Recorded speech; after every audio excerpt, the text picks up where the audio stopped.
Hello viewers, আসসালামু আলাইকুম। It's me Surma. সবাইকে শুভেচ্ছা জানাচ্ছি। আশা করি সবাই ভালো আছে।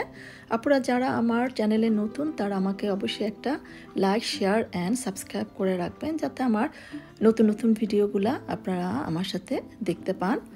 তাহলে চলুন আমার রেসিপি শুরু করা যাক। হোয়াইট ক্রিমি পাস্তা এখন আপনাদের সাথে আমি শেয়ার করব। White creamy pasta. প্রথমে আমি একটা হাঁড়ি নিয়েছি। এখানে একটা হাঁড়িতে আমি পানি অলরেডি গরম করে নিয়েছি। এর মধ্যে আমি দিয়ে দিচ্ছি সল্ট, সামান্য পরিমাণ অয়েল দেওয়ার কারণ হচ্ছে আমি যখন অয়েল দিব তাহলে এই পাস্তা এখানে একটার সাথে একটা লেগে যাবে না। আমি বারিলা পাস্তা নিয়েছি, আপনারা যে কোনো ব্র্যান্ডের পাস্তা ইউজ করতে পারেন। এখানে আমি 2 পাউন্ডের হাফ পাউন্ড নিয়েছি, আমি 1 পাউন্ড এখানে নিয়েছি। এটাকে এখন আমি সিদ্ধ করে নিব। এখানে আমি ফুললি কুকড করে নিব। এটাকে আমি 90% আমি এটাকে কুকড করে নিব। আপনার অলরেডি কুকড হয়ে গিয়েছে। যখন আপনারা নাইফ দিয়ে কাটবেন, এটা যখন কেটে যাবে তাহলে বুঝে নেবেন এটা কুক হয়ে গিয়েছে। এখন এটাকে আমি ঠান্ডা পানিতে ড্রেন করে নিব। এখন আমি ঠান্ডা পানি দিয়ে এটাকে আমি ড্রেন করে নিচ্ছি। এখন আমি একটা ফ্রাই প্যান নিয়ে নিয়েছি। ফ্রাই প্যানে আমি সামান্য পরিমাণ অয়েল, এক্সট্রা ভার্জিন অয়েল দিয়ে নিয়েছি। আপনারা যে কোনো ব্র্যান্ডের অয়েল ইউজ করতে পারেন। এতে আমি ক্যারট কিউব করে কেটে রেখেছি। ক্যারটটা হালকা আমি এখানে ভেজে নিচ্ছি। আমি হালকা করে ভেজে নিচ্ছি। তারপর সাথে দিয়ে দিচ্ছি এখানে আমি green paper and yellow paper. আপনারা যে কোনো কালার ইউজ করতে পারেন। আমি এখানে হালকা করে ভেজে নিচ্ছি। এখন এর মধ্যে অ্যাড করব অনিয়ন।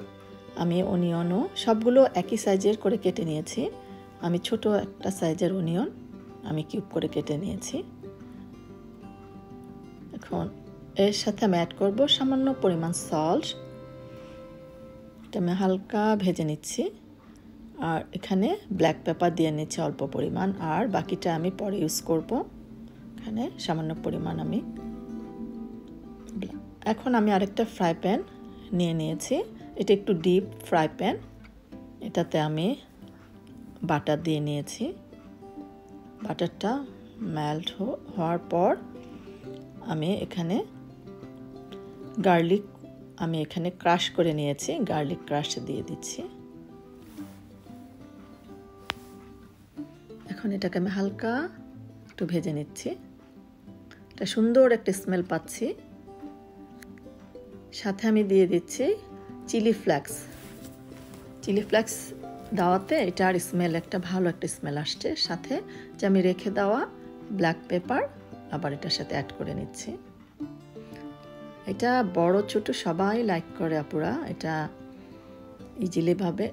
এর সাথে অ্যাড করব আমি 2 table spoon all purpose flower.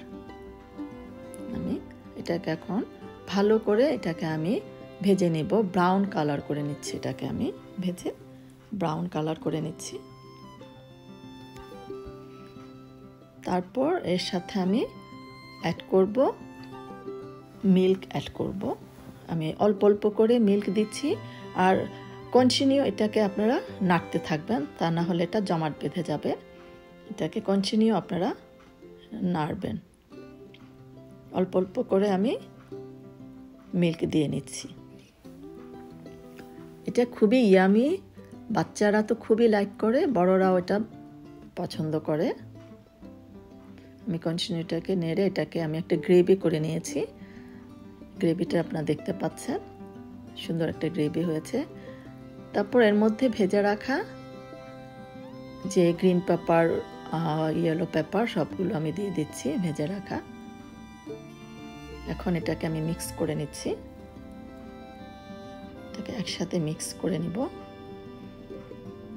তারপর এর সাথে অ্যাড করব আমার সিদ্ধ করা পাস্তা। এটাকে মিশিয়ে নিচ্ছি ভালো করে। এটাকে আমি মিক্স করে নিচ্ছি উল্টে পাল্টে। দেখতে পাচ্ছেন। এখন এর মধ্যে আমি অ্যাড করব, এখানে আমি মোজারেলা চিজ এর মধ্যে আমি দিয়ে দিচ্ছি, এটা আরও ইয়ামি হবে। সাথে আমি দিয়ে দেব অল পারপাস একটা সিজনিং, এটা অল্প করে উপর দিয়ে ছিটিয়ে দিয়ে দিচ্ছি। এখন এটাকে ভালো করে নেড়ে চেড়ে নিচ্ছি। খুবই মজার একটা স্মেল পাচ্ছি আমি, ক্রিমি। এই তো হয়ে গিয়েছে আমার ক্রিমি হোয়াইট সস পাস্তা। আপনারা দেখতে পাচ্ছেন creamy white sauce pasta yummy. এখন এটাকে আমি একটা সার্ভিং প্লেটে তুলে নিব। আপুরা, আশা করি আপনাদের রেসিপিটা ভালো লেগেছে। ভালো লেগে থাকলে আমাকে একটা লাইক শেয়ার করবেন আর কমেন্ট করে আমাকে জানাবেন। তাহলে আজকে আপনারা ভালো থাকবেন, সুস্থ থাকবেন এবং আমার সাথেই থাকবেন। আল্লাহ হাফেজ। Thanks for watching.